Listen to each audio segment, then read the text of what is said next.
Bien, buenas tardes. Vamos a empezar esta nueva sesión de las actividades que está haciendo o promoviendo el capítulo español del Club de Roma. En este caso, estamos muy contentos porque es una actividad que estamos promoviendo con un socio institucional del capítulo, que es Funcas. Como muchos de ustedes, los que son más asiduos, recordarán, a veces hemos explicado que el capítulo español del Club de Roma es una asociación creada en 1976, tiene ya muchísimos años.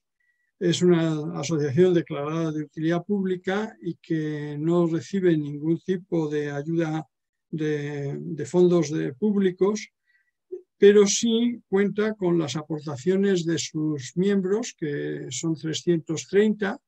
Es un número relativamente bajo y limitado, y al mismo tiempo es un número que tenemos que cuidar, porque si dejamos de pagar los 100 euros que pagamos los miembros del capítulo al año, los estatutos nos llevan a una expulsión directa y sin paliativos, lo cual nos crea complicaciones, porque de pronto podemos estar expulsando a una personalidad del Estado que de pronto ha dejado de pagar sus 100 euros.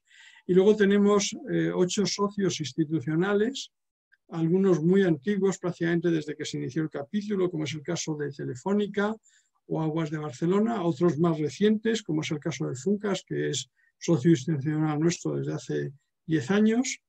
Y estos son unos socios que nos aportan unas cantidades para ellos modestas, pero para nosotros muy importantes, porque nos aportan 12.000 euros al año, y con eso nosotros mantenemos una asociación que tiene unas actividades a lo largo del año, que en el 2019 alcanzaron 80 actividades y aproximadamente pues unos 300 ponentes y participantes en sesiones de estas.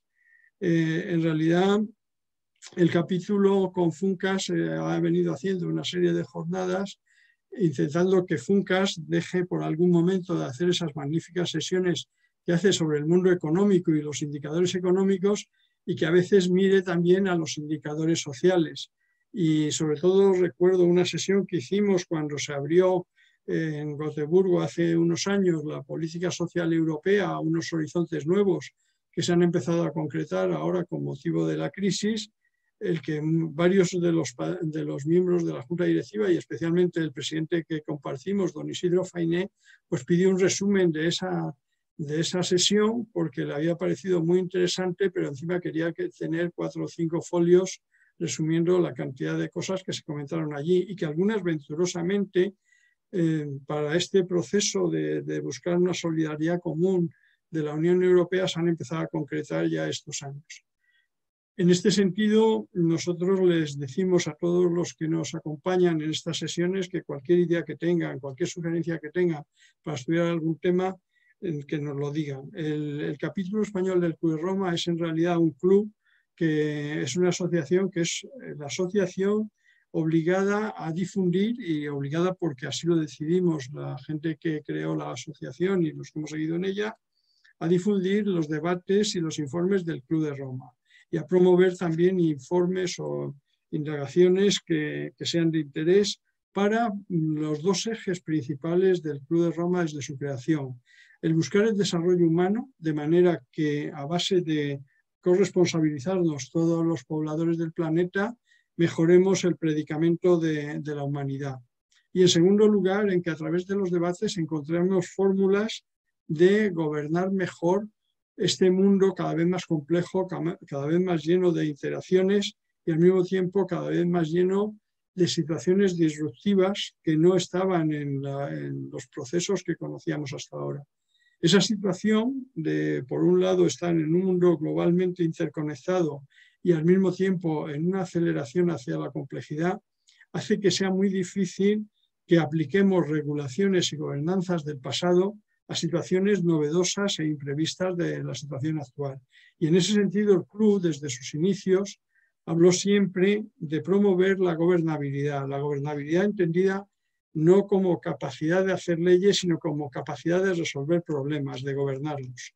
Y eso es lo difícil. Y en ese debate es lo que nosotros queremos hacer. Nosotros no tenemos ideas nuestras, no verán ustedes la mayoría de los informes son informes al club hechos por expertos y pedidos por el club, y el club no tiene un criterio propio porque es consciente de la incertidumbre en la que estamos y de la ignorancia que tenemos la mayoría de los miembros. En el club internacional estamos 100 miembros que se eligen de una manera extraña. Yo nunca he sabido explicarlo ni por qué me eligieron a mí, ni por qué yo asisto a la elección de otros. Y en el capítulo español pues pasa un poco lo mismo, o sea, evidentemente no tenemos un formulario, no es como entrar en una asociación deportiva o en un partido político, y muchas veces la aceptación de personalidades muy brillantes depende simplemente de que a lo mejor algún miembro de la Junta o algún miembro de la Asamblea le ponga algún tipo de pega para no entrar.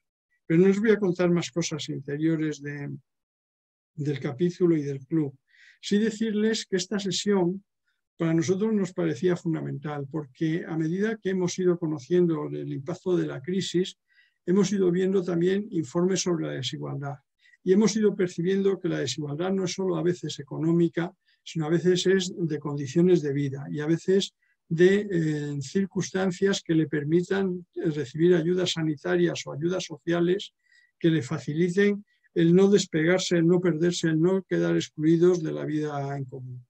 Y en este sentido, cuando planeamos la sesión, cuando yo hablé con el director de Funcas, con don Carlos Ocaña, sobre el tema, vimos claramente que era importante hacer una referencia a lo que hemos vivido y a esas informaciones que han aparecido a veces, de que dependiendo en qué barrio vivías o dependiendo qué accesibilidad tienes a los servicios sociosanitarios, pues podías tener una mejor defensa o una mayor propensión a caer dentro de la enfermedad. Y en ese sentido tuve la suerte de un día de estas veces que hojeando los múltiples periódicos que hojeamos, encontré una entrevista de la profesora Bueno Cabanillas que me gustó mucho. Me oí después una conferencia de ella y descubrí que ella hablaba de un tema que son las brechas sanitarias. Esas brechas sanitarias que a veces desde algunos mundos no las percibimos, pero que existen en nuestra sociedad y que conducen también a acrecentar la exclusión. Lo mismo me pasó con Raúl. Raúl es un viejo conocido nuestro. Él ha sido ponente con nosotros y nosotros mantenemos con Cáritas y con FOESA una relación muy especial, entre otras cosas porque uno de los programas principales que tiene la Fundación La Caixa, que es el programa de pobreza infantil, nuestro presidente dice siempre que ese programa nació de una conversación que tuvimos con el presidente de Cáritas de aquellos momentos, de hace unos cuantos años, en el cual cuando nosotros preguntamos cómo podemos ayudar, él nos dijo, preocúpense de la pobreza infantil, actúen sobre la pobreza infantil.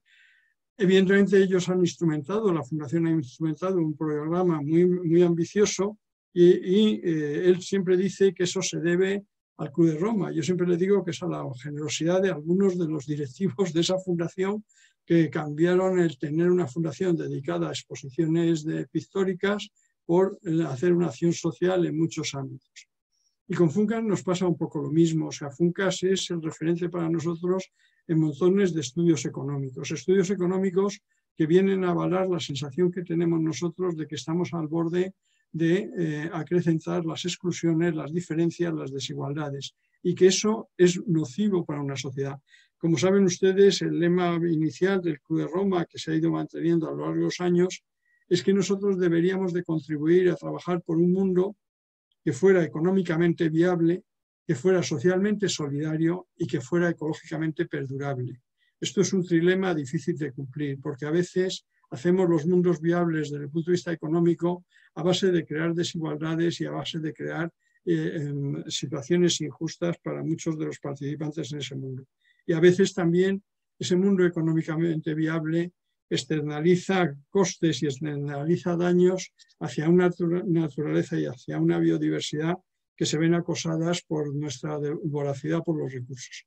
Y yo no quisiera hablar nada más, quisiera darle la palabra a la profesora Bueno Cabanillas, que además le agradezco mucho su presencia aquí y se agradezco mucho más porque la ha embarcado en una historia que no sé si es sacarla de ese mundo que ella vive y que lo vive muy bien y haciéndolo muy bien, porque la conferencia que yo le escuché fue una conferencia magnífica y ahora las limitaciones que le pongo de que hable 5, 10, 15 minutos como mucho, pues van a privar de que nos dé toda su sabiduría que mostró en esa conferencia que yo le escuché hace mes y medio. Muchas gracias, Aurora, por estar con nosotros. Tienes que poner tu micrófono. Vale, muchísimas gracias. Muchas gracias por invitarme, muchas gracias por tu presentación tan cariñosa, y voy a intentar adaptarme 10-15 minutillos para explicar lo que yo entiendo por la brecha sanitaria, partiendo de que tenemos un sistema sanitario del que hemos presumido por su calidad, que situamos año tras año entre los mejores del mundo, posiblemente por la gran esperanza de vida que tenemos los españoles, pero que este sistema, con accesibilidad universal, descentralizado y que siempre ha tenido buenos resultados, ha resultado en una catástrofe con la pandemia. Ha dejado y continúa dejando datos tremendos sobre el número de casos. Ayer estábamos en 1.600.000, con una tasa de mortalidad altísima, solo por detrás de Perú y de Bélgica, pero muy superior a la de países como México, como Argentina, como la India o como cualquier otro de los países europeos, excepto Bélgica, y que cuesta trabajo explicar. Parte de esa explicación está en los resultados desastrosos que hemos tenido en las residencias de ancianos, en las residencias de mayores. Y esto ya nos induce a pensar que existe una enorme brecha sociosanitaria y una enorme brecha entre la asistencia sanitaria y la asistencia social. Y es verdad que la asistencia sanitaria en las últimas décadas se ha desarrollado brillantemente, pero la asistencia social sigue estando fragmentada, repartida entre ayuntamientos, diputaciones, comunidades autónomas, insuficiente y escasamente profesionalizada. Tenemos un acceso sanitario universal, pero eso no resuelve las causas de la enfermedad. Las desigualdades sociales son el principal determinante de salud y de enfermedad. También para la infección por coronavirus, las condiciones en las que la gente vive y trabaja explican no solamente el que tengan más o menos riesgo de infectarse o de transmitir la enfermedad, también que tengan más o menos gravedad dependiendo de las comorbilidades de las condiciones previas de salud. Esto ha sido muy evidente comparando datos en Estados Unidos, donde la mortalidad de la población afroamericana dobla la mortalidad en población blanca no hispana. En España aún no disponemos de esos datos, pero cuando podamos analizar la distribución de las tasas de mortalidad por código postal, por distrito, sí que vamos a ver que existen enormes diferencias. La pandemia se está cebando con todos aquellos que no pueden dejar de asistir a sus trabajos, que no pueden teletrabajar, que no tienen otra opción que la de utilizar transportes públicos, que no se pueden permitir el lujo de afrontar las recomendaciones preventivas. Las consecuencias económicas y sanitarias se van a cebar igualmente con esta población, fundamentalmente de trabajadores no cualificados. El control de la pandemia, por tanto, va a requerir trabajar en la disminución de la desigualdad. Por eso aplaudo todo lo que ha comentado José Manuel anteriormente. Y va mucho más allá de un salario mínimo vital. Requiere fortalecer la educación pública y requiere fortalecer la asistencia social. Esto, que es una afirmación básica en salud pública, tiene una enorme trascendencia. Si no invertimos en resolver las causas subyacentes, las raíces socioeconómicas que están sosteniendo la transmisión de la enfermedad, no vamos a poder controlarla de ninguna manera. Podemos hablar también de una brecha en prevención. La magnitud del efecto de la exposición sobre la enfermedad depende de la prevalencia de los factores que van a interactuar con esa exposición. Nos enfrentamos a una enfermedad de transmisión respiratoria directa, como el sarampión, como la varicela o como la gripe. Todas estas enfermedades se han controlado gracias a la vacuna, pero solo desde que tenemos vacunas seguras y eficaces disponibles. Para el coronavirus, hasta hoy, las únicas medidas eficaces son las que conocemos como medidas no farmacológicas: la limitación de movimientos, de contactos sociales, el mantenimiento de una distancia física, el uso de mascarillas, la higiene de manos. Medidas que requieren la colaboración personal de todos y cada uno de los miembros de una población. Pero el grado en el que cada persona está dispuesta a colaborar es muy variable y depende, por supuesto, de la amenaza que percibe esa persona, pero también de hasta qué punto es capaz de conocer y comprender la gravedad de la situación, también de la capacidad que tiene para adoptar esas medidas. Piensen, por ejemplo, en tantos adolescentes y jóvenes que no se sienten para nada amenazados. Muchos de ellos son conscientes de la gravedad de la situación y van a respetar las medidas preventivas, pero otros muchos no tienen ninguna motivación. Posiblemente detrás de esa actitud está el fruto de una brecha educativa que nuestra sociedad no solamente no ha sabido resolver, sino que incluso en ocasiones alimenta, anteponiendo los derechos a los deberes de los ciudadanos. Más preocupante aún es la situación de todos aquellos que, ante la amenaza del paro, del hambre, de la quiebra definitiva de su negocio, se ven obligados a ignorar las medidas preventivas. Piensen, por ejemplo, en el dueño de una cafetería, que tenga una cafetería de barrio que tenga 3 empleados. Si uno de ellos le dice que ha dado un resultado positivo, que tiene que guardar aislamiento durante un mínimo de 10 días, va a hacer lo posible porque los otros 2 no se vean sometidos a una cuarentena, porque en ese caso va a tener que cerrar. Lo mismo aquellas miles y miles de personas que cuando tienen un episodio febril, un cuadro gripal, intentan hacer oídos sordos y seguir con su vida normal antes de renunciar a la posibilidad de obtener algún ingreso o de poner en riesgo su puesto de trabajo. Igual, pues cuando diagnostican la enfermedad de algún compañero, pues procuran eludir los controles, eludir a los rastreadores para no tener que guardar cuarentena. Y las razones que sustentan esas negativas son mucho más poderosas que el miedo a la enfermedad propia o ajena. Son razones ligadas a la subsistencia. Y en este contexto, pues todas las debilidades de la atención primaria, las demoras para recibir atención sanitaria, para acceder a pruebas diagnósticas o conseguir que contesten a un teléfono, no van a resolver para nada el problema. Al contrario, lo van a agravar o incluso van a justificar las actitudes que la población adopta. Igual pasa con otros muchos ejemplos, todos los que están ligados al aislamiento. Cuando una persona empieza a sentirse bien, pierde el interés por mantenerse aislado. Fíjense en cuánta gente vive hacinada, sin disponer de una habitación individual, sin acceso a un cuarto de baño independiente o a una cocina.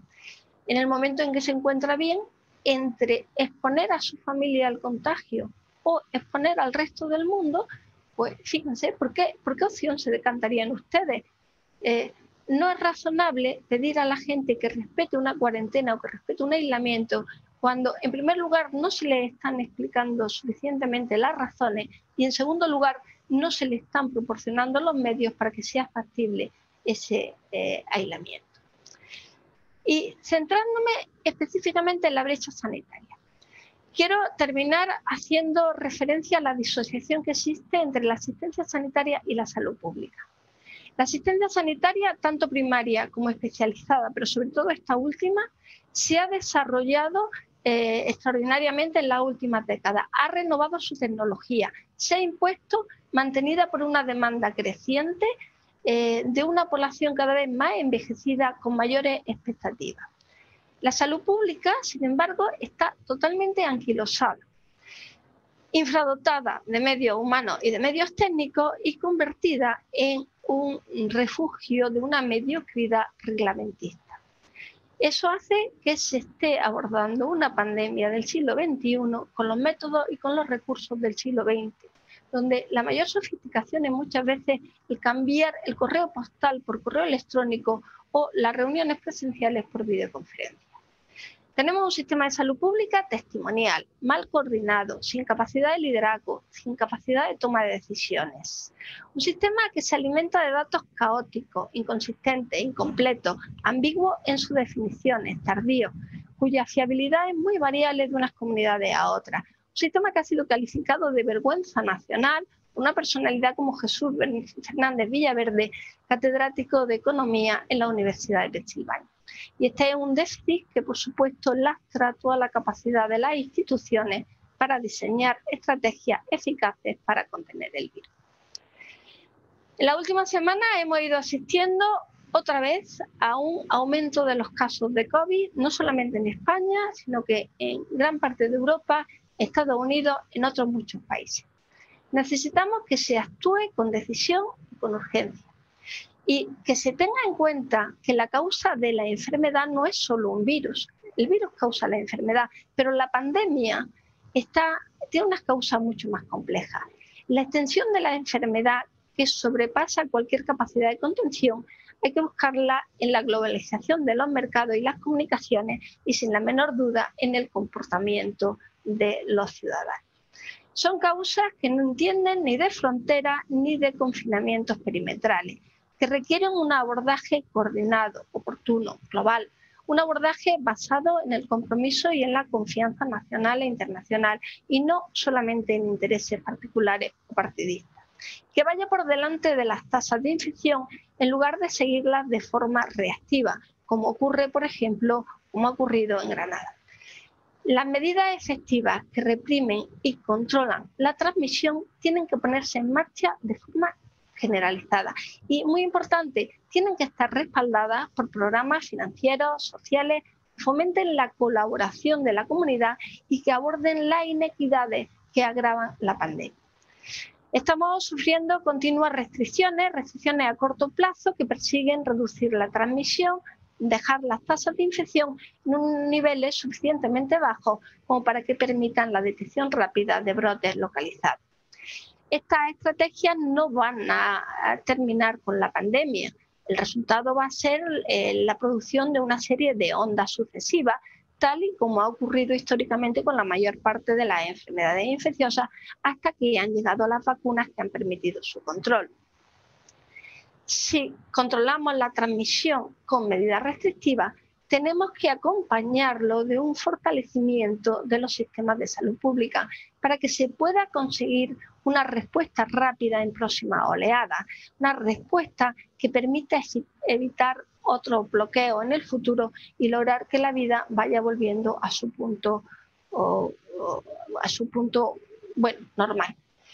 Esto requiere que se dé valor a la salud pública, requiere asumir de una vez por todas que las decisiones políticas tienen que estar fundamentadas sobre el conocimiento científico. Les podría decir que al menos aquellas que afectan a la salud, pero desde la política agrícola, la de transporte, el trabajo, vivienda, educación, economía, igualdad, la política medioambiental o internacional, todas afectan a la salud.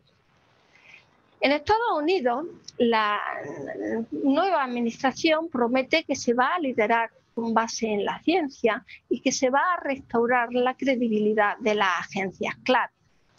Un ejemplo, la confianza del público americano en los centros de control de enfermedad cayó 16 puntos entre abril y septiembre, de un 83 a un 67%. En España tenemos una encuesta que se publica en la página del Instituto Carlos III, el estudio Cosmo, y que destaca que la confianza de la población es mayor en el gobierno central que en la autonomía. Pero tenemos un triste 42% en el nivel de confianza en el Ministerio de Salud, que no es muy superior al 39% de confianza que suscitan las comunidades autónomas. En los científicos, sin embargo, la población dice confiar hasta en un 70%, y son datos que nos tendrían que hacer pensar. Es fundamental que los mensajes sanitarios sean consistentes, que los proporcionen científicos respetados, con prestigio, que sepan comunicar, que puedan estimular la cooperación masiva de la población y puedan recuperar la confianza. Ante la posibilidad de disponer de vacunas en un futuro muy próximo, tenemos que explicar muy bien a la población cuáles son los riesgos y los beneficios de las vacunas, cuáles son los riesgos y si existen los beneficios de no vacunar. Para terminar, En Estados Unidos, la pandemia ha corrido el telón de las enormes desigualdades raciales, socioeconómicas y de atención médica. En España, la pandemia de COVID lo que ha hecho ha sido dejar al descubierto las debilidades de que hasta este año era considerado uno de los mejores sistemas sanitarios del mundo. Y es porque nuestro sistema nacional de salud necesita una cabeza, necesita de su inteligencia, la salud pública. En resumen, necesitamos una respuesta coordinada a nivel nacional e internacional. Por eso es tan importante la colaboración de Europa y de la Unión Europea. Y lo que tenemos es una intervención fragmentada en cuanto a su liderazgo y su ejecución, diferente entre comunidades autónomas. Una situación que se podría haber evitado si, como ya señalaba la doctora María Sáenz la semana pasada, se hubiera desarrollado, como estaba previsto en la Ley de Salud Pública, la creación de una agencia estatal de salud pública que nos dotase de inteligencias potentes y llevara el liderazgo a nivel nacional. Y con eso termino. Muchísimas gracias. Espero poder participar en el debate posterior. Muchas gracias, José Manuel.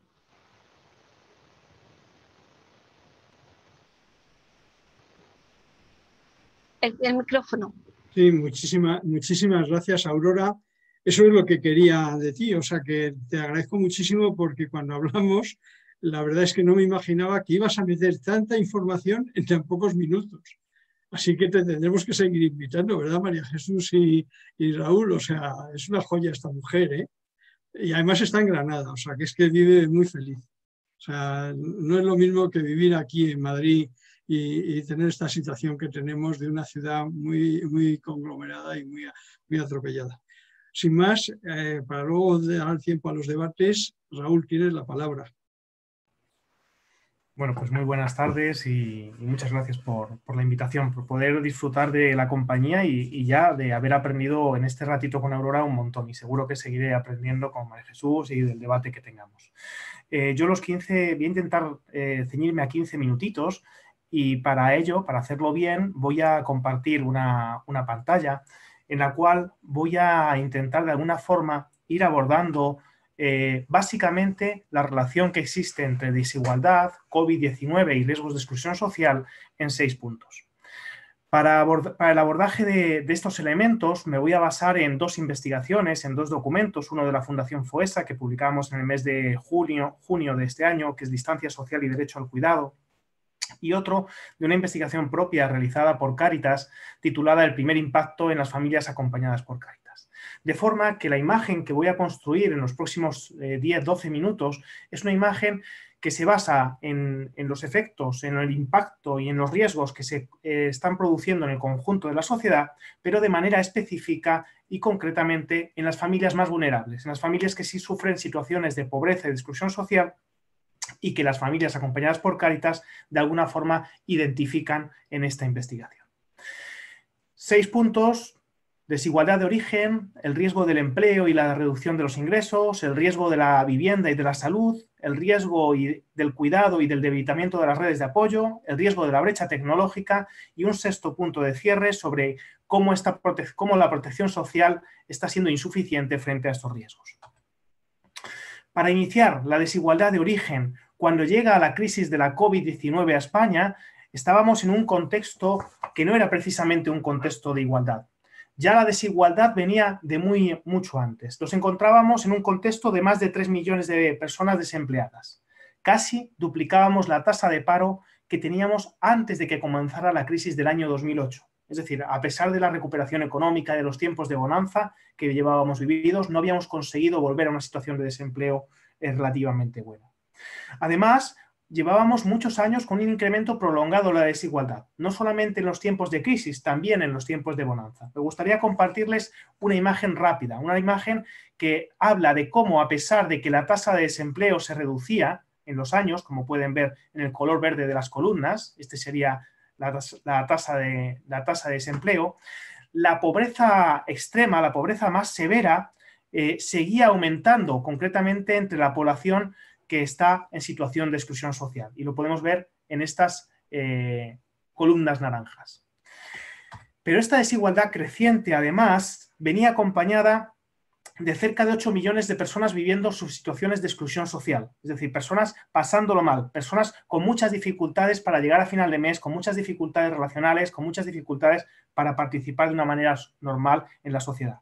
Y otros 6 millones de personas que no estaban en exclusión, pero que estaban en ese filo de la navaja y que componían la sociedad insegura, de tal forma que cualquier nueva crisis que viniera les podía hacer caer del lado de la exclusión social. Pues bien, la crisis llegó y después de llegar a esa crisis, el primer impacto que podemos describir, el impacto en primer lugar y más importante, fue el impacto sobre el empleo y sobre los ingresos. Por tanto, se constituye el riesgo principal o el riesgo más obvio del que debemos hablar, ¿no? Cómo el desempleo ha ido creciendo, cómo las tasas de desempleo han sumado pues, a 400.000 personas actualmente aproximadamente en este mes de octubre, más que en el mes de febrero antes de que llegara la crisis, cómo tenemos todavía cerca de 700.000 personas en ERTE esperando reactivar, poder volver a su empleo. Pero además del desempleo, también encontramos situaciones que tienen que ver con la calidad del empleo. Y encontramos a un grupo muy grande de trabajadores atrapados en la precariedad y en la inestabilidad laboral. No por la crisis de la COVID, sino que ya venían estando en esa situación. Antes de la crisis, la Fundación FOESA estimaba aproximadamente 7,8 millones de personas en España viviendo en familias cuyo sustentador principal estaba afectado por lo que denominamos inestabilidad laboral grave. Es decir, por entradas y salidas constantes del mercado laboral, por concatenar 4, 5 o 6 contratos en un mismo año, por pasar a 5, 6 o 7 empresas en un mismo año, o en ocasiones simplemente por verse abocado a trabajar en la economía informal. Esa inestabilidad laboral grave y esas situaciones de trabajo en la economía informal que estimamos desde nuestras fuentes que podían ser unas 600.000 personas en nuestro país, se han visto agravadas por la llegada de la crisis de la COVID. La crisis de la COVID ha traído más temporalidad, más inestabilidad y en algunos casos más dificultades para realizar el trabajo en la economía informal. Por tanto, nos encontramos ante un riesgo y ante un hecho ya claro, y es que tenemos más trabajadores pobres. Hemos empeorado en esa situación que nos hacía tener el tercer puesto de la Unión Europea con más trabajadores pobres. Ese 13% de trabajadores que, a pesar de levantarse todas las mañanas, de esforzarse, de sudar y de luchar por traer unos ingresos a su familia, no conseguían superar el umbral de la pobreza. Esta situación también ha empeorado por resultado de la crisis de la COVID. Pero además, esta caída del empleo y este empeoramiento en las condiciones del trabajo, lo que ha provocado es una necesaria y una drástica reducción de los ingresos y, por tanto, un incremento de la pobreza. Ahora mismo, solamente entre la población acompañada por Cáritas, tenemos a 250.000 personas viviendo en hogares sin ningún tipo de ingreso, sin ninguna fuente de ingresos. En estos momentos, esto supone que se han unido 70.000 familias más acompañadas por Cáritas a esta situación de carencia de ingresos desde que se inició la crisis de la COVID. Las altas tasas de desempleo, la baja calidad de los empleos están describiendo una situación económica en la que viven muchas familias como la situación de un enfermo, como la situación de un enfermo crónico, es decir, una situación que ya viene de antes, de inestabilidad, de precariedad, pero que esta crisis lo que ha creado es un episodio agudo en su enfermedad crónica y que está provocando, por tanto, unas mayores consecuencias y una mayor afectación desde que se inició la crisis de la COVID. El siguiente riesgo que queríamos compartir es el riesgo que tiene que ver con la vivienda y la salud. El confinamiento nos ha enseñado una vez más la importancia que tiene la vivienda, la importancia que tiene el hogar, ese espacio básico de seguridad en el que todos podemos volver cuando nos van mal las cosas, en el que todos volvemos a descansar después de un día ajetreado, ¿no? La crisis nos ha enseñado la importancia de tener una vivienda segura y adecuada. Pues bien, lo que encontramos es que esta crisis está poniendo todavía más trabas para muchas familias para poder tener esa vivienda segura y adecuada. Estamos ante las puertas de una crisis habitacional. Estamos a las puertas de una emergencia habitacional. Y esto es así, entre otras cosas, porque esa reducción de los ingresos, esa pérdida del empleo y esa inestabilidad del empleo, unido a unos precios del alquiler muy altos, unido a una práctica inexistencia de políticas de vivienda y de vivienda social en alquiler para las familias, expone a muchas personas a seguir jugando en un mercado de la vivienda caro e inaccesible sus posibilidades para vivir bien. Concretamente, estamos ahora mismo desde Cáritas, solo desde Cáritas, acompañando a 700.000 personas que viven en un hogar que no están pudiendo pagar o bien su alquiler o bien su hipoteca. 700.000 personas en estos momentos. Entre otras cosas, las condiciones de la vivienda, la calidad de la vivienda, tienen un efecto claro sobre la salud, pero hay otros elementos, muchos más elementos que están influyendo, ¿no? Lo que sí que tenemos claro es que esta salud se ha visto muy deteriorada en los últimos meses. Las personas a las que hemos consultado acompañadas por Cáritas manifiestan en un 36% un empeoramiento de sus condiciones de salud psicoemocional y un 21% un empeoramiento de sus condiciones de salud física. Ambas situaciones relacionadas con la salud son fácilmente explicables por las circunstancias especiales que estamos viviendo. Las situaciones de estrés, de ansiedad, por la pérdida de empleo, por la insuficiencia de ingresos, están provocando estos riesgos de la salud. Pero también la gran cantidad de tratamientos de salud que han sido cancelados o que han sido retrasados están teniendo su efecto sobre las condiciones de vida. Y sobre todo, y muy especialmente, sobre la población más vulnerable, que carece de otros canales o de la capacidad económica para comprar esa salud o esos cuidados de la salud en el mercado privado. El siguiente riesgo del que queríamos hablar es el riesgo del cuidado y el debilitamiento de las redes de apoyo que está produciéndose.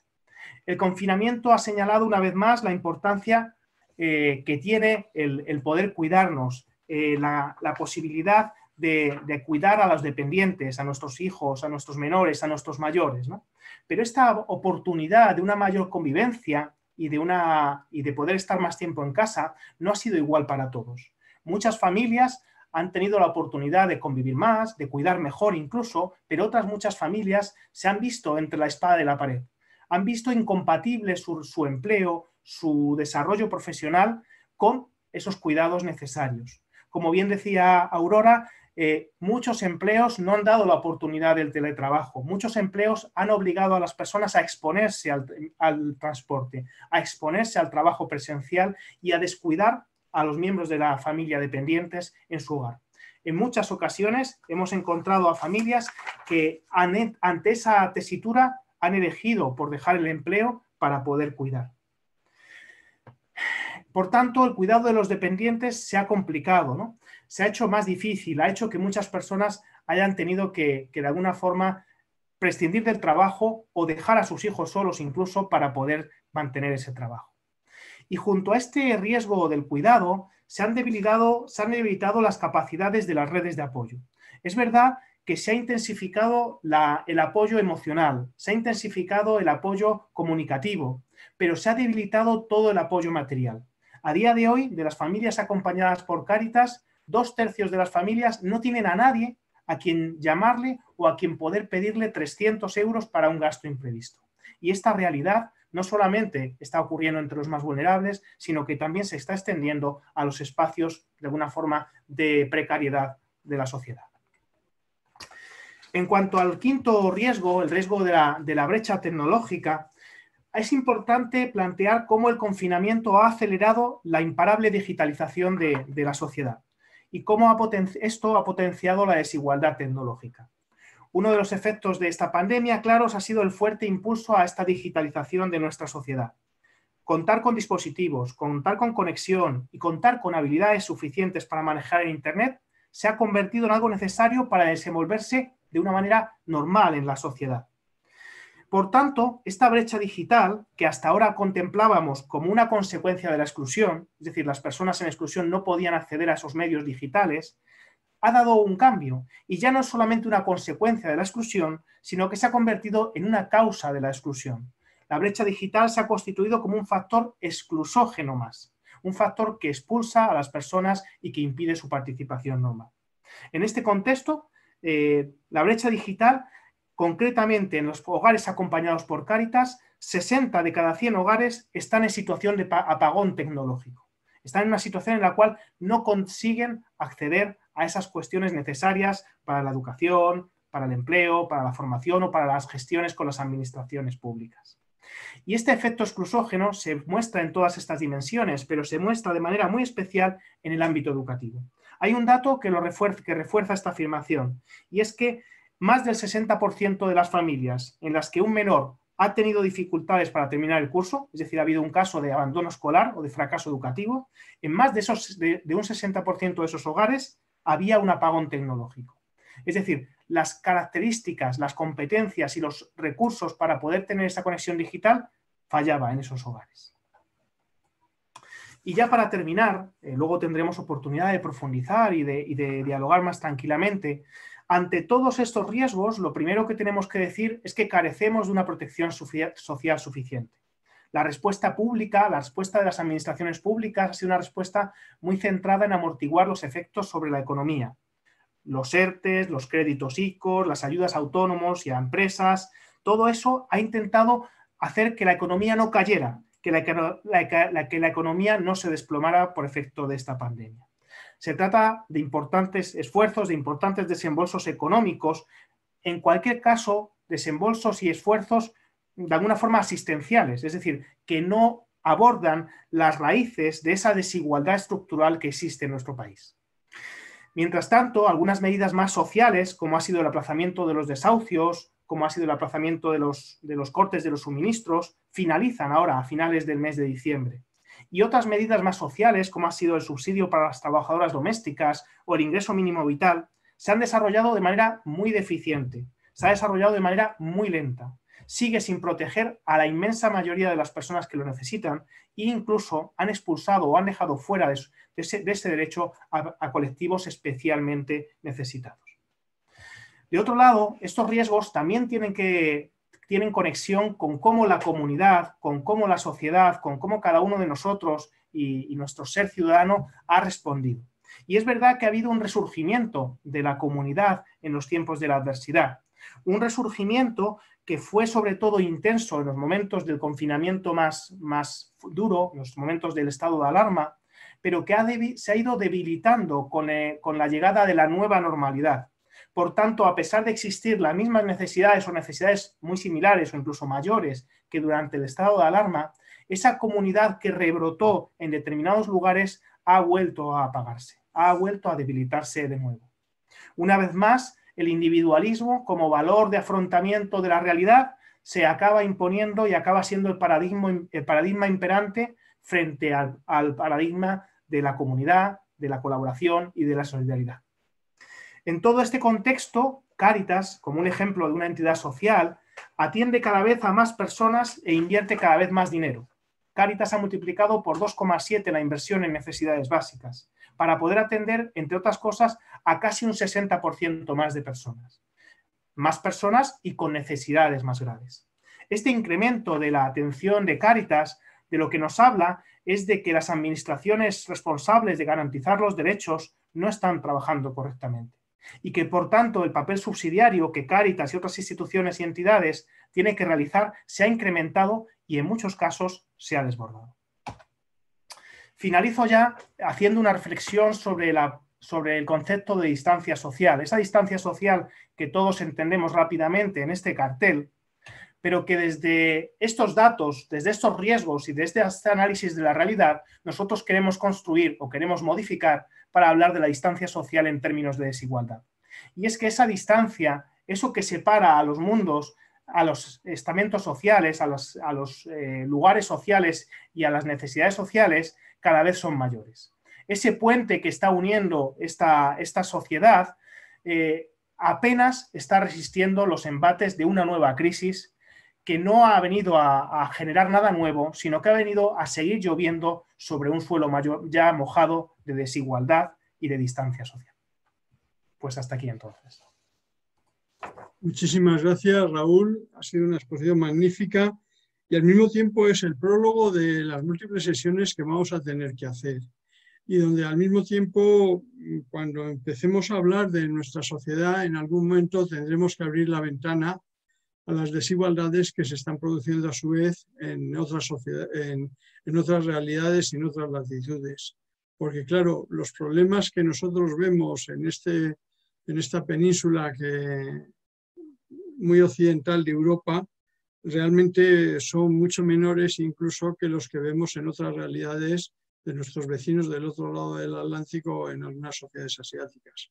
Pero bueno, eso va a ser cuestión ya del 2021. Para nosotros era importante sentar este prólogo. Creo que vamos a tener que hablar mucho y que vamos a tener que aprovechar incluso pues, recomendaciones de organismos tan ajenos a veces a esta preocupación social, como ha sido hasta hace unos años el Fondo Monetario Internacional, que sigue insistiendo en el riesgo que tiene para el desarrollo económico y para el desarrollo normal de este mundo, el que sigamos acrecentando las desigualdades y creando estas distancias sociales que dejan a mucha gente fuera.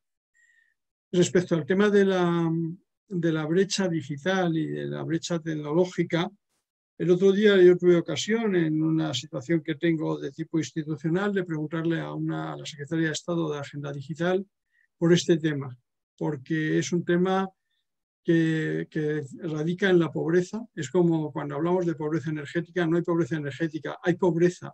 Y entonces de ahí caen todas las brechas y caen las brechas sanitarias de las que hablaba Aurora. Ella dijo que iban a intentar hacer programas de conectividad, pero el problema de los programas de conectividad o los programas de la distribución de dispositivos van a caer en sacos rotos si realmente no hay una mejora en las condiciones sociales de las familias, porque lo otro no va a servir para nada. Aguantarán 2 meses, pero no seguirán. Pero bueno, María Jesús, tú y yo son los datos. O sea, nos tienes ahora, no nos asustes ya más, porque estamos ya muy asustados a esta hora de la tarde y deberíamos encarar el mes de diciembre con algo más de optimismo. Pero la verdad es que la realidad está muy gris y muy oscura. Buenas tardes. Me alegro mucho de participar en esta jornada por primera vez, a pesar de la larga relación que une a Funcas con el capítulo español del Club de Roma. Espero que sea de interés para todos los asistentes lo que les voy a contar a continuación. Y bueno, he preparado yo también una presentación, a ver si la pongo esto. Se ve, ¿no? Se ve la... Vale, pues... bueno, voy a hablar sobre el impacto económico de la pandemia, pero me voy a centrar especialmente en el impacto sobre el empleo, ¿no? Que es lo que más nos interesa en cuanto al impacto social, ¿no? Sobre la pobreza y la desigualdad, ¿no? Y bueno, pues el impacto sobre la economía y sobre el empleo en particular fue muy intensa al inicio de la crisis. Fue muy severa, pero después, cuando ya se levantó el confinamiento, hubo una recuperación pues, bastante intensa, pero no completa, ¿no? En abril, en torno a 4 millones de empleados estaban sufriendo las consecuencias de la pandemia, bien sea en forma de pérdidas de su empleo o bien sea en forma de pasar a un esquema de ERTE, que también supone un impacto sobre los ingresos, pues supone una reducción al final de los ingresos. Es decir, el 22%, ¿no? El 22% de los trabajadores del número de ocupados que había al inicio del año fueron afectados al inicio de la pandemia. Y tras la recuperación que se ha producido en los meses posteriores, llegamos a octubre en que en torno al 80% de este impacto se ha recuperado y el número de trabajadores afectados ahora es de en torno a 860.000, ¿no? De algo más de 4 millones en abril a unos 860.000 personas, ¿no? Vemos aquí a la derecha la composición. En abril, en torno a 3.300.000 de los trabajadores que habían sido afectados por la crisis habían sido afectados a través de haber pasado a un ERTE, y el resto habían sufrido una pérdida de su empleo. Y en octubre se había reducido notablemente, como hemos dicho, esta cifra, tanto porque muchos de los trabajadores que estaban en ERTE fueron rescatados y volvieron a su puesto de trabajo, como también por el hecho de que muchos de los que habían perdido su puesto de trabajo lo recuperaron posteriormente, ¿no? Si analizamos los empleos perdidos, la destrucción de empleo, la composición de esa destrucción de empleo, Vemos que, bueno, una parte de ellos que fueron trabajadores autónomos, otros indefinidos, pero el grueso del impacto sobre el empleo que ha sido destruido se ha concentrado sobre los trabajadores temporales, ¿no? Que de en torno a 800.000 puestos de trabajo que fueron destruidos al inicio de la pandemia, 600.000 correspondían a trabajadores temporales. Bueno, a esta cifra de destrucción de empleo y de trabajadores afectados por ERTE, también habría que añadir los trabajadores estacionales que este año no han sido contratados. Todos los años, a partir de marzo y sobre todo de abril, se produce una intensa contratación de trabajadores para cubrir las necesidades estacionales, y que este año esas contrataciones no se han producido. Son trabajadores que no han perdido su trabajo porque no lo tenían, pero que deberían de haber sido contratados y no lo han sido, ¿no? Y que a la altura de abril podrían ser de en torno a 260.000.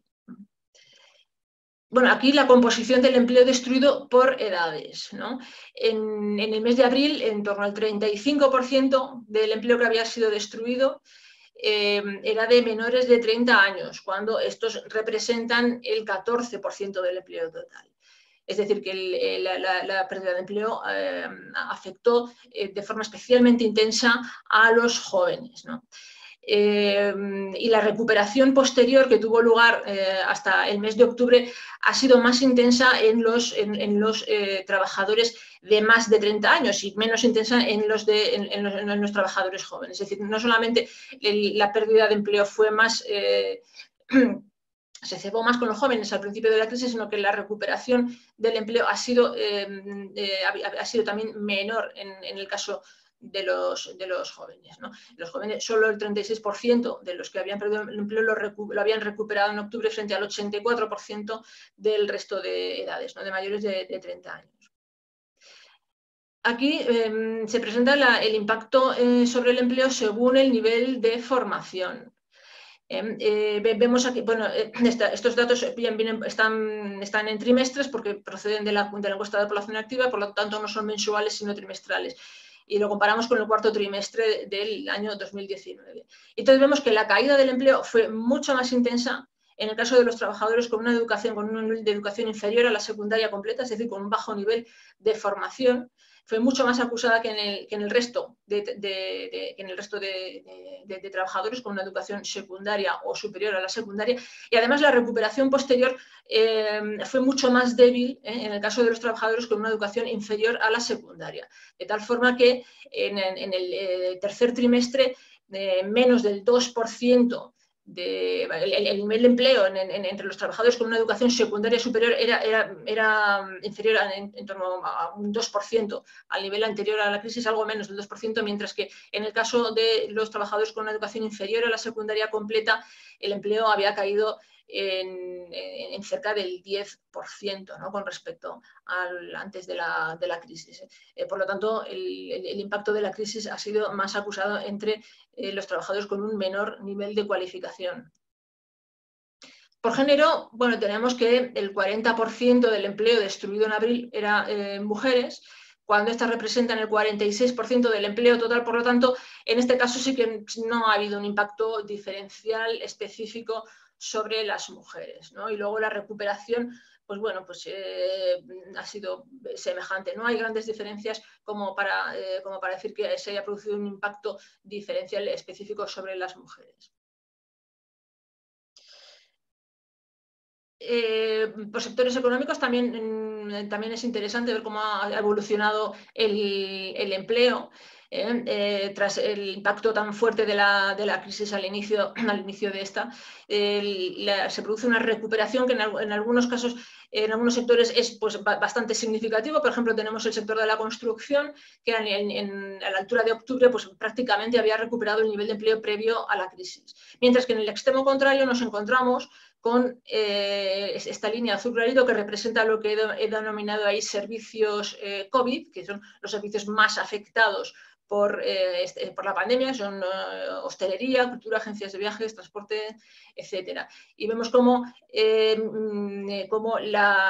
mientras que en el resto de sectores más o menos se recuperaban, tenemos aquí la industria, tenemos el resto de servicios que no son servicios COVID, cuyo nivel de empleo también está muy cerca de los niveles previos a la crisis, pues en estos servicios COVID se han quedado rezagados, ¿no? Se han quedado rezagados de tal modo que si al inicio de la crisis en torno al 40% del empleo afectado procedía de estos sectores, en octubre este porcentaje se eleva al 65-66%, ¿no? El 65-66% del empleo que quedaba afectado en octubre pertenecía a estos sectores.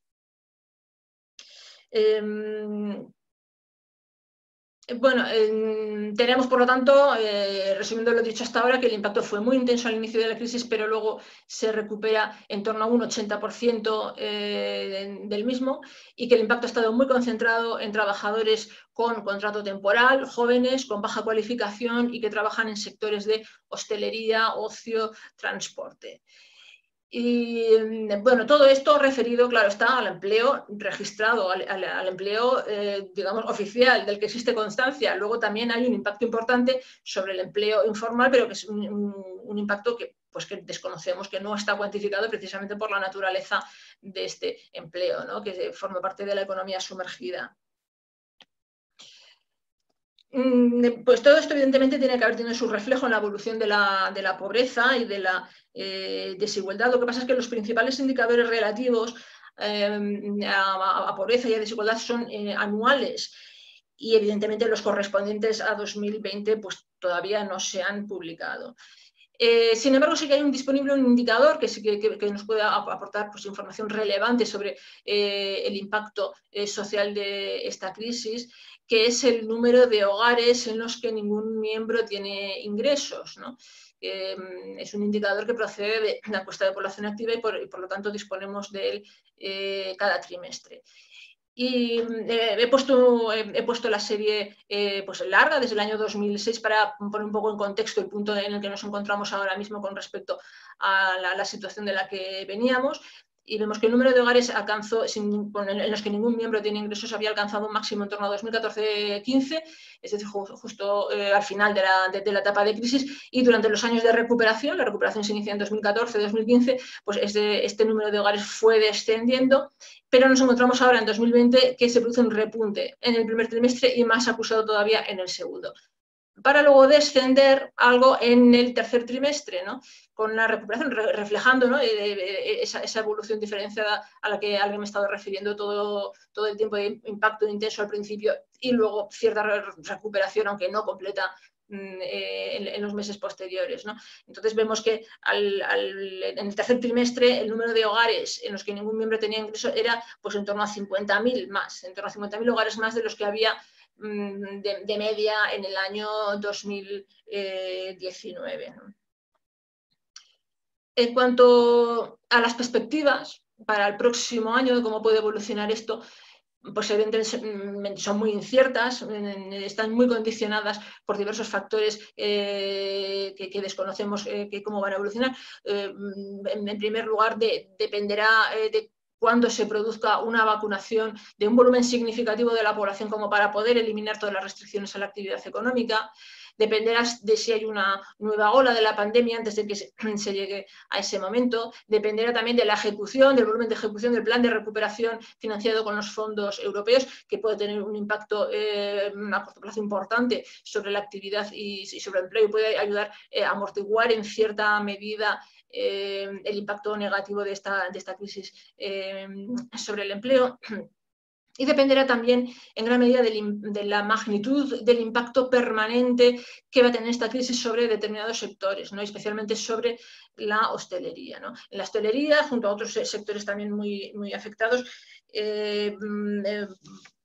pueden sufrir un impacto que se conoce como de histéresis, es decir, que después de que se supere esta situación, no van a volver al nivel de actividad y de empleo previo a la crisis, porque se está produciendo una destrucción muy muy intensa de empresas y de capital en estos sectores. No digo una destrucción de capital porque muchas de estas empresas están sobreviviendo recurriendo a sus reservas, o en el caso de pequeños empresarios a sus ahorros, ¿no? Están agotando estas reservas y estos ahorros. Esto es una auténtica destrucción de capital, porque esos son unos recursos que deberían de estar disponibles para ser invertidos en los próximos meses, pero que ya no van a estar disponibles para ser invertidos, y por lo tanto muchas de estas empresas ya no van a poder volver a la actividad y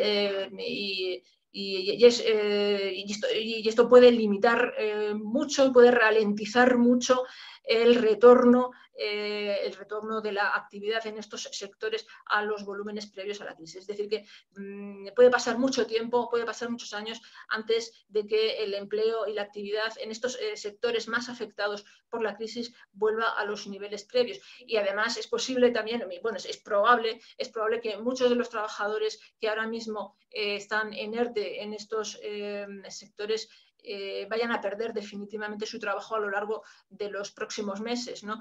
A medida que este efecto de este impacto permanente se va agravando, ¿no?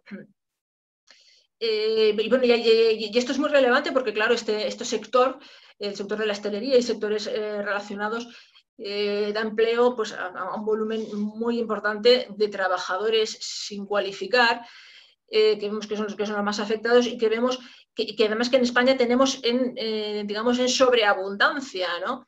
He comparado aquí la composición de la población activa entre España y el resto de la Unión Europea según el nivel de formación, ¿no? Y bueno, por una parte tenemos que en España el porcentaje de la población activa en educación superior a la secundaria es mayor que en el resto de la Unión Europea, pero por otro lado tenemos, bueno, sobre esto se podrían comentar varias cosas, pero por no alargarme lo voy a dejar, pero luego tenemos lo más preocupante, que es que el porcentaje de población con educación secundaria, aquí dentro está incluida la formación profesional, es muy reducido en comparación con el resto de la Unión Europea, es la mitad, mientras que el porcentaje de población activa con baja formación, es decir, con un nivel de formación inferior a la secundaria completa, es más del doble de la que hay en el resto de la Unión Europea, ¿no? Y esto es tremendamente preocupante, ¿no?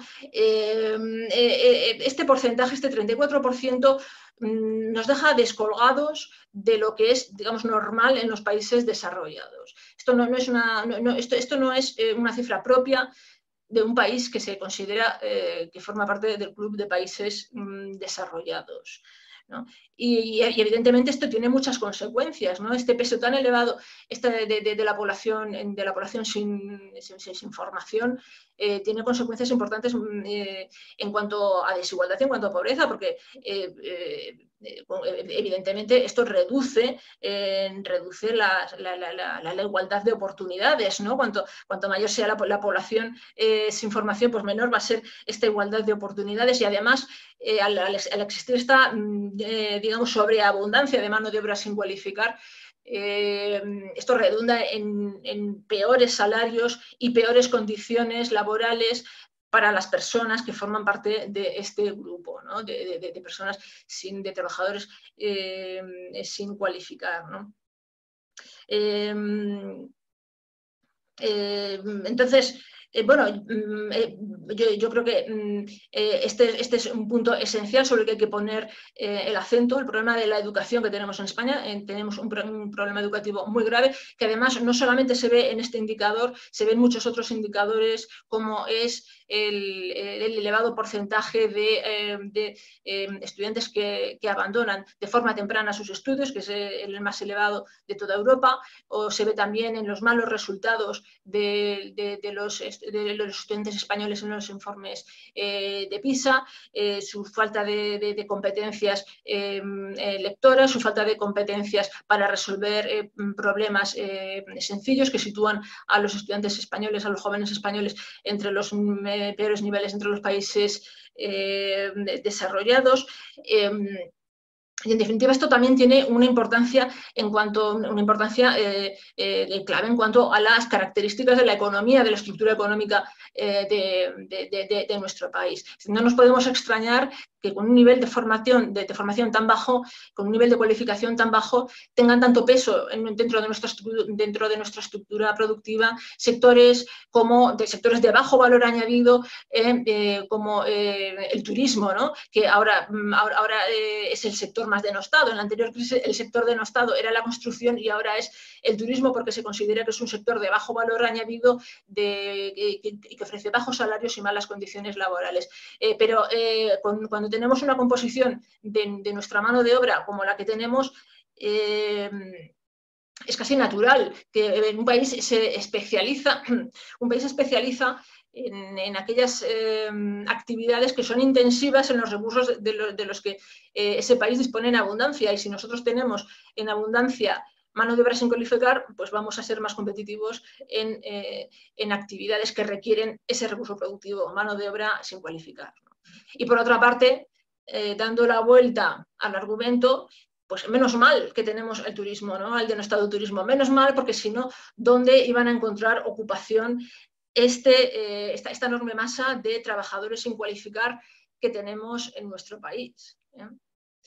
Entonces, de cara al futuro, yo creo que esto es el principal problema que hay que resolver, ¿no? De cara al futuro, de cara al largo plazo y de cara al futuro más inmediato en relación al impacto social de esta crisis. Yo creo que es fundamental desarrollar un programa ambicioso de formación para reciclar a los trabajadores que han sido expulsados de estos sectores más afectados por la crisis y que son trabajadores con un bajo nivel de cualificación. ¿No? Si no se reciclan estos trabajadores, si no se les da algún tipo de formación, muchos de estos trabajadores, dado que estos sectores más afectados, que son los que dan empleo a estos trabajadores, puede tardar mucho tiempo en volver a los niveles de empleo anteriores a la crisis, pues nos vamos a encontrar con que estos trabajadores van a formar pues unas bolsas de pobreza de las que va a ser difícil salir en los próximos años, ¿no? Y bueno, pues eso es todo por mi parte. Bien, pues muchísimas gracias, María Jesús. Ha sido importante porque ha sido, de alguna manera, una explicación lógica de lo que nos está pasando. Yo creo que hay, en nuestra sociedad, somos conscientes vagamente de algunas de las cosas que has contado, como son las bajas cualificaciones. Hay una cosa de todas maneras que yo no comparto, y es que a pesar de que el sector del turismo incorpora mucha mano de obra, a veces con una baja cualificación, sin embargo, yo creo que no lo podemos considerar de bajo valor añadido. Es algo parecido a lo que pasó en la crisis del 2008, cuando se decía que la construcción era un sector de muy bajo valor añadido, cuando resulta que España ha estado haciendo innovaciones en materiales de construcción y en fórmulas de hacer cosas que la ponían a la cabeza, como luego se ha visto, de que seguimos teniendo empresas punteras y una proyección en obras que no demuestran que fuéramos un país atrasado y con una construcción atrasada. Lo mismo nos pasa con el turismo. El turismo tiene unas capacidades muy superiores a los de muchos otros territorios por ahí fuera. Y es más, no he conseguido, mientras hablabas, he estado buscando, cuando te he oído eso, he estado buscando una contra de La Vanguardia, donde un viejo premio Nobel decía que la crisis de España en la pandemia, claro, es unas declaraciones que él hace a finales de marzo, me parece que es, pero él decía, oiga, ustedes hacen unas cosas que las van a volver a hacer en cuanto vuelvan a abrir. Y sus restaurantes y sus hoteles van a saber hacer cosas con una alta calidad, que es lo que atrae a muchos turistas. O sea, la gente no viene a España solo por sol, sino porque somos una sociedad que tiene un servicio sanitario no tan bueno, y esto Aurora nos lo ha recordado, no tan bueno, pero que atendía a turistas que se ponían por ahí indispuestos. Y dos, tenemos unas capacidades de calidad que no se dan en otras latitudes. Entonces, tenemos esos contrastes que tiene la sociedad española, de tener áreas muy innovadoras. Es como cuando recordamos que tenemos unas infraestructuras tecnológicas mucho más avanzadas, y que, sin embargo, no tenemos a veces capacidades formativas en materia digital que las vamos a necesitar ahora para poder aprovechar y sacar el máximo partido. Yo, de todas maneras, tenemos 3 preguntas que, si queréis, yo os las leo. Algunas de ellas yo creo que estamos en una situación difícil de poderlas contestar, porque nos preguntan cosas que el Club de Roma promueve debates para que los poderes públicos tomen conciencia, o para que los ciudadanos tomen conciencia de estos debates y de cuáles son las controversias que hay. Pero es muy difícil. Una de las preguntas nos dice: el fuerte impacto de la crisis sanitaria, ¿qué medidas urgentes debe adoptar tanto el gobierno central como las comunidades autónomas? Y sobre todo asegurar la vivienda, la comida de sectores más pobres y desfavorecidos. Pues estamos viendo las dificultades que hemos tenido con el impuesto mínimo vital. ¿Por qué? Porque resulta que nuestra administración se ha encontrado de pronto con una avalancha de peticiones y no tenemos una capacidad de gestión ni una rapidez, y no tenemos la informatización necesaria de datos de ciudadanos que nos permitan actuar, ¿no? O la crisis de la COVID no ha hecho sino poner de manifiesto la excesiva dependencia del sector ocio y la existencia de una bolsa muy grande de trabajadores de baja cualificación. Dice: si, como se recomienda, la salida de la crisis se debe basar en inversiones de sectores basados en el conocimiento, ¿qué esperanza de reincorporación al sistema productivo tienen estas personas? Ahí volvemos a que yo creo que incluso en nuestros planteamientos, o luego hay otra, la última pregunta que nos ha llegado, me gustaría preguntarle al ponente cuáles serían los mecanismos desde las políticas públicas para lograr una igualdad real en nuestras sociedades. Esta es la pregunta del millón. Esto le prometemos que después de varias sesiones podremos dar algún apunte, pero ahora mismo ya le decimos a Rocío, que es la que nos pregunta, que esto, bueno, si lo supiera el señor Biden, que acaba de ser elegido presidente de los Estados Unidos, viviría feliz, porque él mismo, ni siquiera poniendo a la señora que ha puesto como secretaria de Estado del Tesoro, tiene seguridades de que lo va a resolver, ¿no? Y piensen ustedes que el nivel de desigualdad y el nivel de pobreza no es algo exclusivo de nuestro país, ¿no?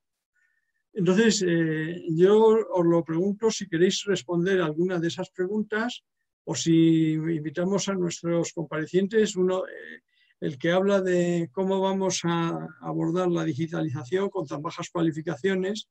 El otro día, la Secretaría de Estado de Agenda Digital, a la que yo mencionaba antes, decía que una de las cosas que tiene que entrar en este desarrollo de la agenda digital es la formación acelerada de muchos de los trabajadores para incorporarlos como capaces de incorporarse a este mundo digital, y sobre todo para potenciar las posibilidades que tiene España de convertirse en líder en algunas áreas de esas tecnologías nuevas que llegan.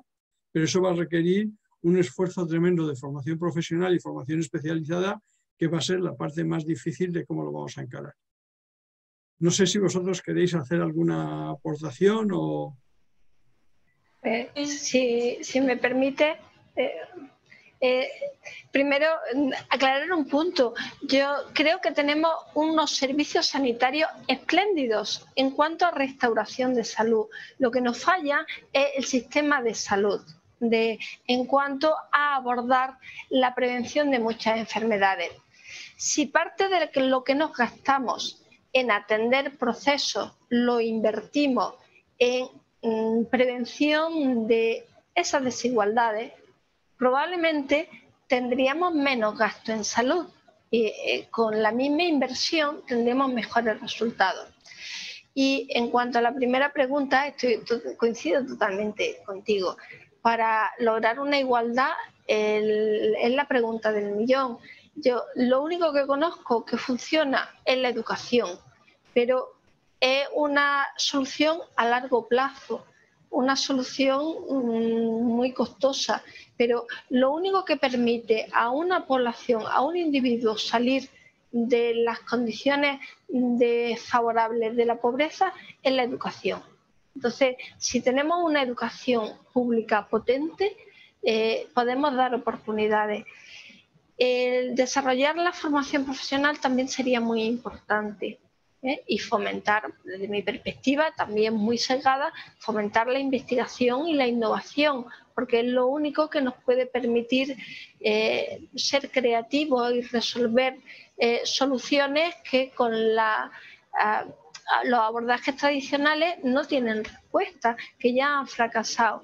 El monocultivo del turismo no lo vamos a recuperar en los próximos 4, 5 o más años, con lo cual no podemos esperar en ERTE 4, 5, 10 años para que se recupere la hostelería. Tenemos que reconvertir esos servicios y los tenemos que reconvertir con soluciones creativas que tienen que pasar por el conocimiento a la fuerza. Siguiendo con el argumento de Aurora sobre las inversiones necesarias para que no se produzcan las desigualdades, no para restaurarlas, nos metemos en un debate que tiene que ver con cómo queremos actuar respecto a la desigualdad. Si con medidas predistributivas, es decir, que traten de reducir la generación de esas desigualdades, o con medidas redistributivas que lo que hacen es tratar de paliarlas o de reducir su impacto una vez que ya se han producido. Si lo que queremos realmente es que no se produzcan esas desigualdades, debemos abordar dos debates. Un primer debate, y es si tomamos ya como caduco ese sistema en el cual el empleo era el canal por el cual accedíamos a los derechos. El empleo como ese sistema que era el único para garantizarnos una vida digna. El empleo en estos momentos, por muchas razones y por muchas crisis, como estamos viendo, está cuestionado. Es decir, tenemos desde bolsas de desempleo estructural en nuestro país, que hay personas que llevan mucho tiempo sin tener un empleo, hasta situaciones en colectivos específicos, como hablaba María Jesús, que van a tener muy difícil encontrar un empleo en el futuro. Por tanto, el primer debate que tenemos que abrir y decidir es si ese mínimo para vivir, garantizar esas necesidades básicas y esos derechos que todos tenemos, tiene que venir por la vía del empleo o tiene que haber algún tipo de política pública, de política social, que haga que todos, independientemente de que tengamos un empleo en un momento o no lo tengamos esos derechos asegurados. Abierto este debate, el siguiente que se deviene, obviamente, es qué tipo de políticas públicas y qué tipo de sistema de protección social queremos diseñar. Porque en función del sistema que queramos diseñar, tendremos que plantearnos qué fiscalidad es necesaria para poder afrontar el diseño y el desarrollo de ese sistema. Porque se nos puede ocurrir un sistema magnífico, pero si no tenemos los recursos suficientes para afrontarlo, será totalmente inútil. Y por otro lado, el debate de una fiscalidad de una forma o de otra no tiene que hacerse en abstracto, tiene que hacerse en relación al gasto al que queremos afrontar. Dicho esto, y yendo a alguna de las preguntas que se planteaban, ¿qué tenemos que hacer o qué cambios tenemos que plantear?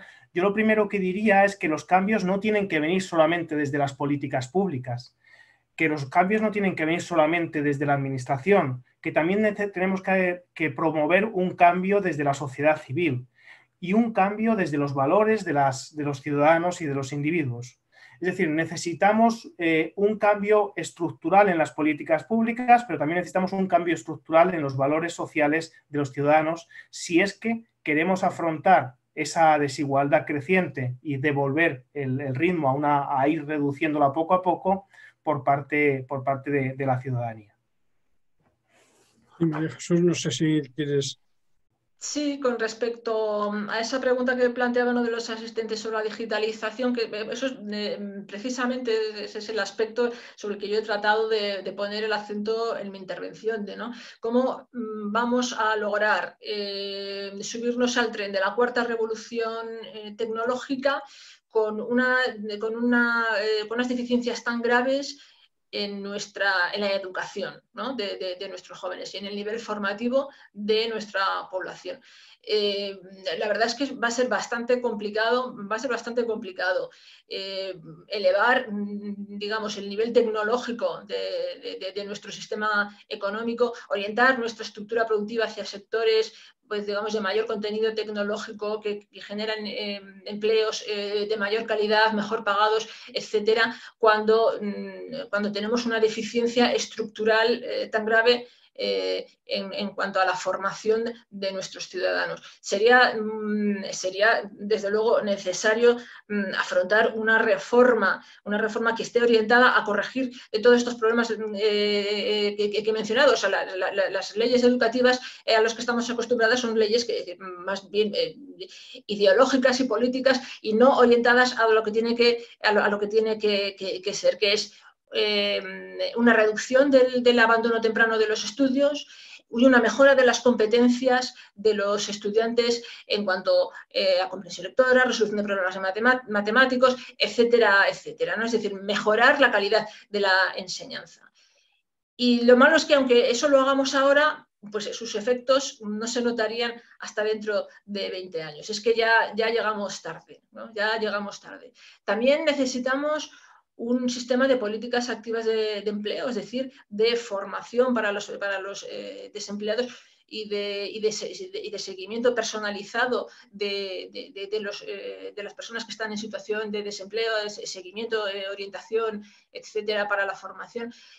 Pues mucho más potente, que también llevamos muchos años reclamando y que todavía no tenemos. Y en todos estos aspectos son fundamentales para esto, ¿no? Para la digitalización de la economía y, como digo, para elevar la situación de España en la escalera tecnológica. Pero es que ya llegamos tarde, ¿no? Ya llegamos tarde para ello, ¿no?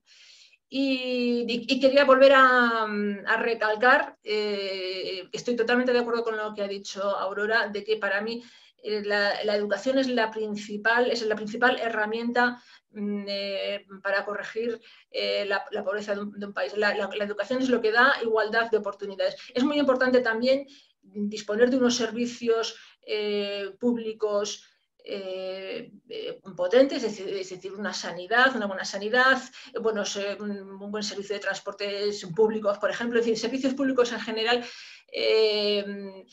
bien potentes, ¿no?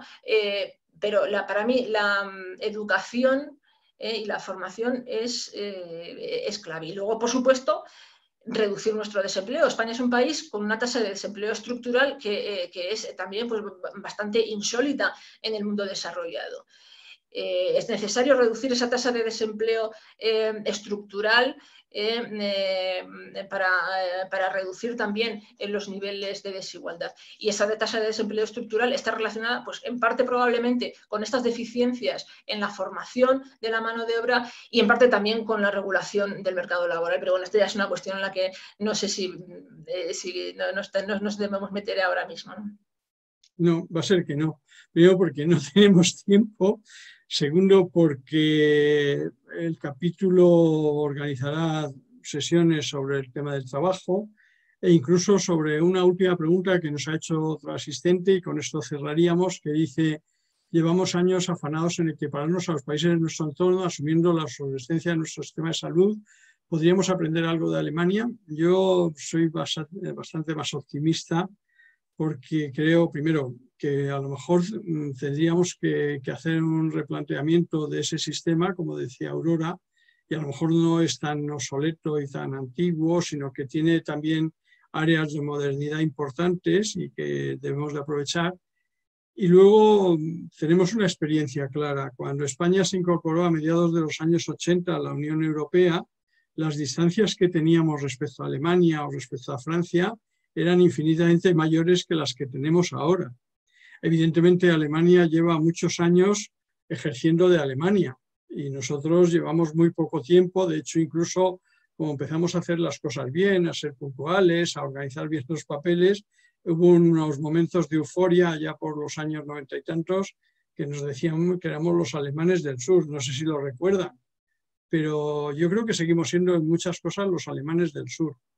Pero quizá tendríamos también que creérnoslo nosotros mismos, porque a veces pensamos que estamos muy mal y, sin embargo, este país tiene cosas que son mucho más importantes y que nos demuestran que no somos un país cualquiera. No estamos a la cola de Europa.